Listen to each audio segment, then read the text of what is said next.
प्यारे बच्चों, आज हम महाभारत का अध्याय नंबर 16 और 17 करेंगे। इसमें जो हमारा 16वां अध्याय है उसका नाम है चौसर का खेल।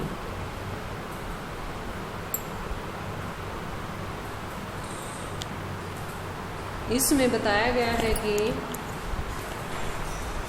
धृतराष्ट्र की बात मानकर विदुर जो है वो पांडवों के पास चले जाते हैं।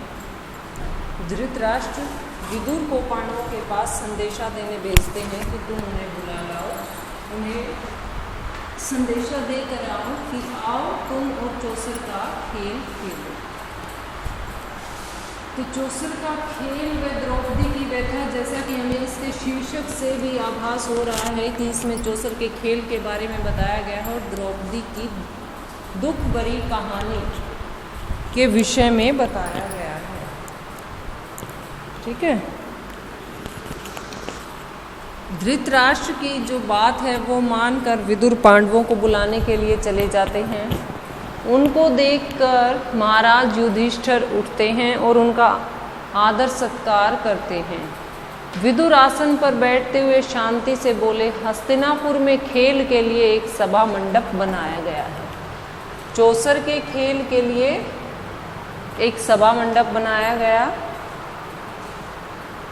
जो तुम्हारे मंडप के समान ही सुंदर है। जैसा मंडप तुमने बनाया है, पांडवों ने बनाया था जैसा मंडप, वैसा ही वहाँ पर बनाया गया है। राजा धृतराष्ट्र की इच्छा है कि तुम सब भाइयों सहित वहाँ आओ और उस मंडप को देखो और दो दो हाथ चौसर भी खेल आओ। विदुर बोले, यह बात तो किसी से नहीं छिपी है कि चौसर का खेल अनर्थ की जड़ होती है। चौसर का जो खेल होता है वो अनर्थ की जड़ होती है। मैं तो बिल्कुल भी नहीं चाहता कि चौसर का खेल हो। अब तुम्हारी जो इच्छा हो वह करो। मुझे जैसा आदेश दिया गया वैसा संदेशा मैं लेकर तुम्हारे पास आ गया।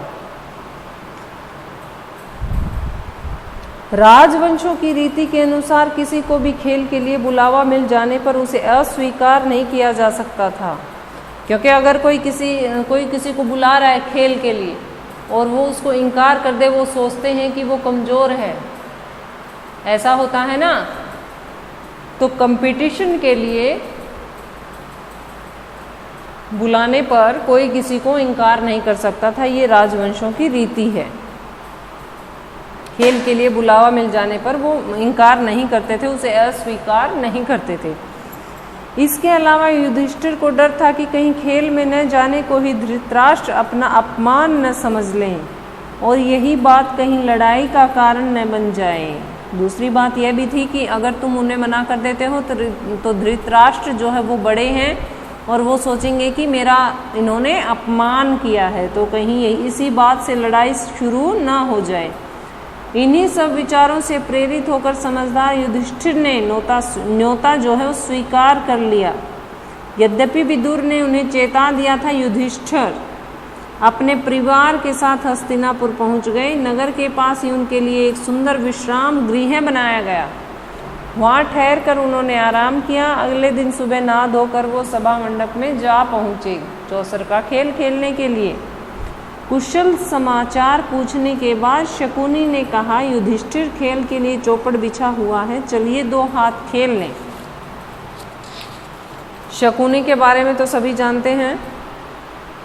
जहाँ वो होते थे तो वहाँ तो लड़ाई हुए बिना रह ही नहीं सकती थी। युधिष्ठिर बोले, राजन यह खेल ठीक नहीं है। बाजी जीत लेना साहस का काम नहीं है, जुआ खेलना धोखा देने के समान है। आप तो यह सब बातें जानते ही हैं। वह बोला, आप भी क्या कहते हैं महाराज, यह भी कोई धोखे की बात है? हाँ, यह कहिए कि आपको हार जाने का डर लग रहा है। ये मैंने आपको पहले ही बताया था ना कि अगर कोई किसी का न्योता ऐसे खेलने के लिए बुला रहा है और वो अस्वीकार कर देता है तो वो समझता है कि ये कमज़ोर है, ये डर रहा है हारने से। हार जीत तो निश्चित है। जब दो जने होंगे, दो के बीच मुकाबला होगा तो एक हारेगा एक जीतेगा। तो यहाँ वही बात इसने बता दी शकुनी ने कि आपको हार जाने का डर लग रहा है। युधिष्ठिर कुछ गर्म होकर बोले, राजन ऐसी बात नहीं है। उन्होंने खेलना आरंभ कर दिया और पूछने लगे, मेरे साथ खेलेगा कौन? दुर्योधन तुरंत बोल उठे, मेरी जगह खेलेंगे तो मामा शकुनी, किंतु दांव लगाने के लिए जो धन रत्न आदि चाहिए वह मैं दूंगा। दुर्योधन की चालबाजी देखिए, खेलना था दुर्योधन को, लेकिन उन्होंने अपनी जगह मामा शकुनी को बैठा दिया। मेरी जगह खेलेंगे ये, और धन संपत्ति जो भी हारूंगा वो मैं दूंगा, जो लगेगी मेरी।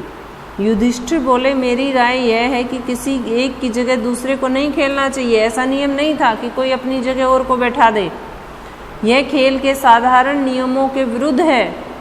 अच्छा, तो अब दूसरा बहाना बना लिया। शकुनी ने हंसते हुए कहा, वो उसको यूं चिढ़ाते रहते बार बार कि तुम्हें सिर्फ हारने का भय है, इसीलिए तुम बहानेबाजी बना रहे हो।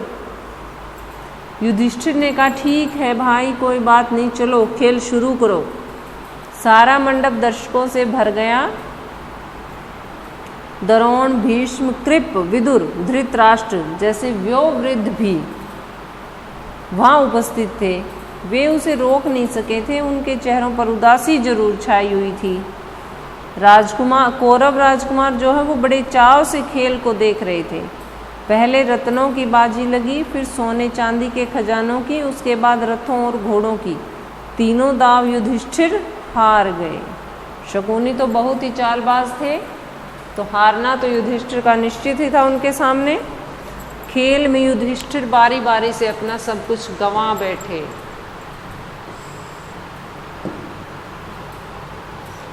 सब कुछ खो बैठे वो। भाइयों के शरीर पर जो आभूषण, वस्त्र,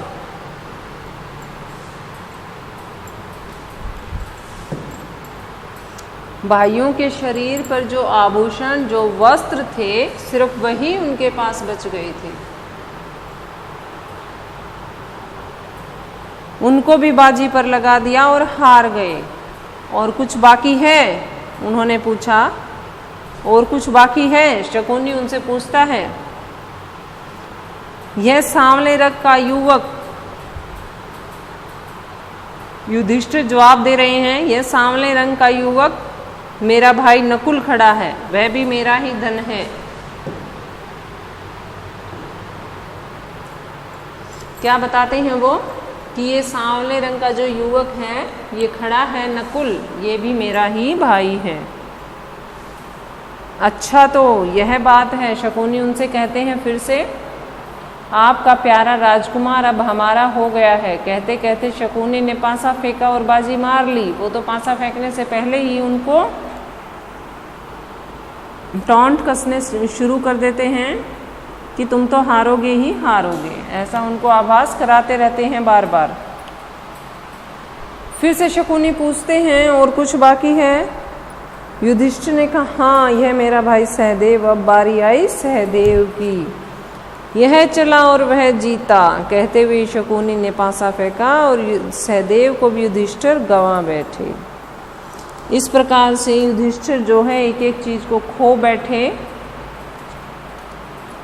इसके बाद इस पर शकुनी जो है वो सभा के बीच उठ खड़े हुए और पांचों पांडवों को एक एक करके पुकारा और घोषणा की कि अब सब उसके गुलाम हो चुके हैं। सभा में इस तरह खलबली मचने लगी। उसके बाद शकुनी ने युधिष्ठिर से कहा, शकुनी ने कहा युधिष्ठिर से कि तुम्हारे पास अभी एक और चीज बाकी है, उसकी तो बाजी लगाओ। तुम तो अपने आप को भी छुड़ा सकते हो, अपनी पत्नी द्रौपदी को तुम दांव पर क्यों नहीं लगाते? अब उन्होंने द्रौपदी की बारी लगा दी।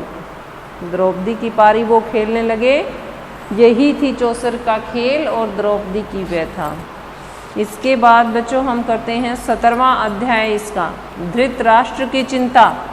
एक एक करके चौसर के खेल में वो सब कुछ गंवा बैठे।